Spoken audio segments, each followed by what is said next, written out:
let's count in base 10, which is also the counting system we are familiar with. But first, let's recall what digits are used in the base 10 counting system. We have the digits 0 to 9. That is, here to count, we'll be using the digits 0 to 9 to form numbers to give us the counting system. Let's start. We have 0, 1, 2, 3, 4, 5, 6, 7, 8, 9. We've exhausted all the digits, but is that all for the counting system? No. We can move on to 2-digit numbers, 3-digit numbers, 4-digit numbers. Now let's move on to 2-digit numbers. For 2-digit numbers, how do we start?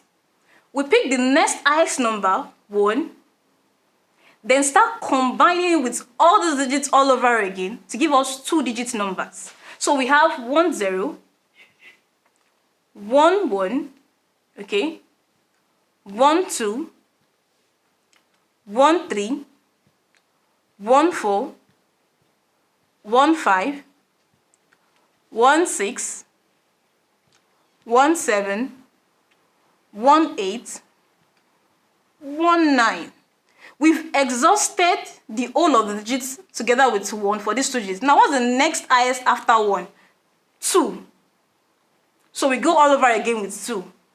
2 0, 2 1, 2 2, 2 3, 2 4, 2 5, 2 6, 2 7, 2 8, 2 9. And what comes after 2 here? 3.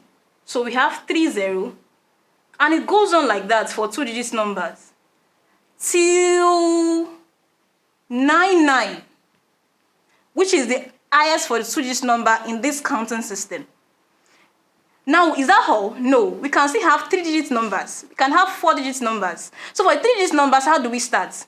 We start again with the smallest, 1, then 0 0, then you have 1 0 1. We exhaust it for all